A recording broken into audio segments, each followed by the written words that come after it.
Hi, Doug Sr. here for your Live Clean tip of the day. It's estimated that as many as 40% of the population are deficient in the essential nutrient vitamin B12. Of course, pretty much all of us have heard of this vitamin. However, do we really understand its relevance to the human body? And what happens when we don't have enough?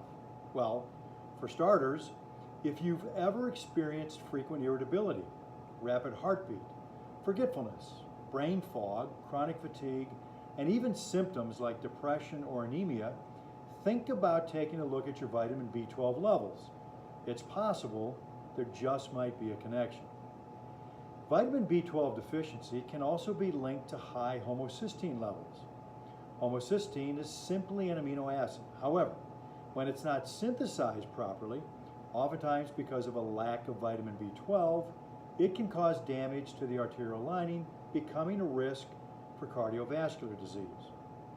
Vitamin B12 deficiency has also been linked to osteoporosis, as well as Alzheimer's disease. Low B12 levels can also impact serotonin levels. So serotonin is a neurotransmitter in our brain, and it's responsible for mood swings, anxiety, and even depression. Now, B12 also helps prevent the breakdown of our own DNA, helping our bodies resist things like cancer by helping to prevent cell mutations. And one last thing, vitamin B12 helps keep our myelin sheath healthy. The myelin sheath is a protective coating covering the nerves throughout the body. Without vitamin B12, it's possible our nerves can get damaged and exposed to the outside. Now, this damage can lead to communication issues between the brain and the rest of the body.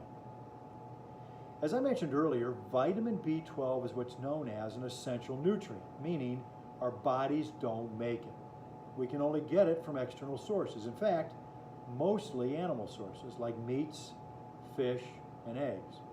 And according to the National Institutes of Health, the best sources, get a load of this, liver and clams. Yum. So, who's at potentially greater risk of not having enough vitamin B12? Well, here's an obvious demographic: vegans and vegetarians, mostly because of the lack of animal intake.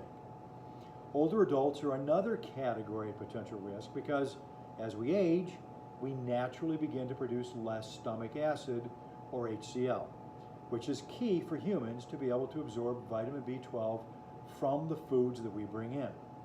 But also, don't forget, this can also happen at any age, particularly if we're bacterially out of balance in the gut, under large amounts of stress, and even if we take certain medications, like, for example, proton pump inhibitors, otherwise known as heartburn medications.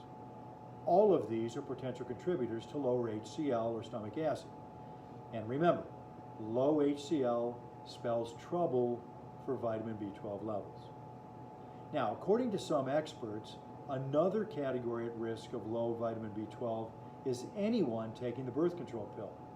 Studies show that extensive use of birth control pills can lead to a reduced ability to absorb vitamin B12 and thus a potential deficiency. So, if there's any takeaway from all of this, don't underestimate the importance of vitamin B12, and always try to think about the things that can lead to reduced B12 levels.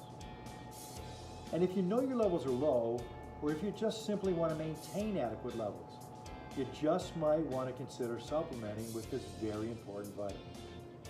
I'm Doug Sr., and this has been your Live Clean Tip of the Day.